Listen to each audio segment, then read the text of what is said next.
What do you do if your customer has head lice? As I've said in many previous videos, communication is key. That is the most important part of the service. So it's important to discuss this with your customer in private and confidentially, not in front of other people and potentially offending them or embarrassing them. 9 times out of 10, it's going to be a child and not an adult.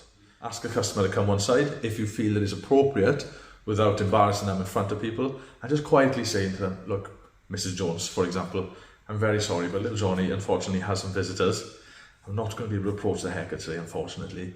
There's a good chance then that I could pass it on to many other customers. Would you mind potentially going and getting him treated and contacting us again to rebook back in? We won't mention it to anybody. We're really sorry to not be able to complete his haircut today. But if you'd like to go and get that treated, we'd be very grateful, and we'll happily then book him back in and give him the haircut. But do not do this in front of people. It's so embarrassing. It's absolutely normal for kids to have head lice, and it's very common for some adults to have head lice, especially if they have kids. We don't need to make a big thing about it. It's not dirty. It's just one of those things. There's rumours that the cleaner your hair is, the more chance you have of head lice. I think that rumour has just been created to make people who have head lice feel better.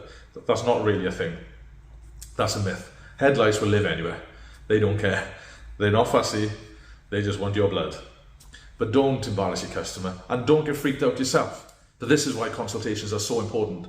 A consultation isn't just communicating verbally, it's checking the hair, checking the skin and checking the scalp before you start. Not just for head lice, but also for skin conditions and potential contraindications. We need to know what we're approaching and what the canvas is going to be before we start. So if we do the consultation successfully and we notice that our customer has visitors, then we shouldn't start the haircut. If you find that you're halfway through the haircut and you'd missed them in the consultation and then you did find some head lice, then it wouldn't be a great practice to stop on the spot and tell the customer they have to leave. That wouldn't be cool.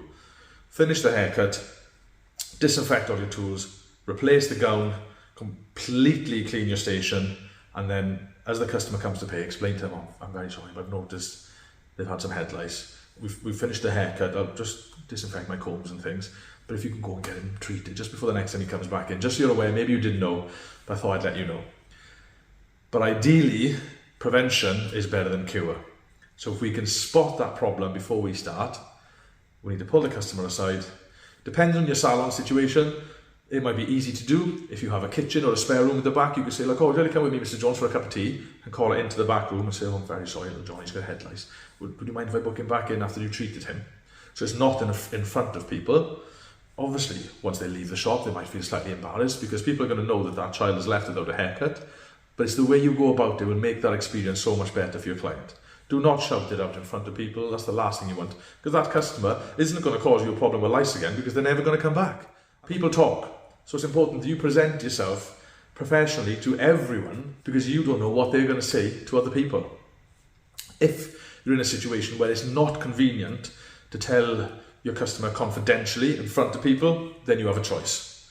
Complete the haircut and disinfect all your tools afterwards, but maybe tell the customer as they've left the shop, or ask the customer if they have a minute, call them over to the station, and as quietly as you possibly can, as you go through the hair and comb them, just show them, point at the lice, and just say, I'm not going to be able to do the haircut today, unfortunately. Would you mind bringing him back or booking him back in once they've been treated? That's probably the best thing you can do in a situation where you can't remove the customer to a private room.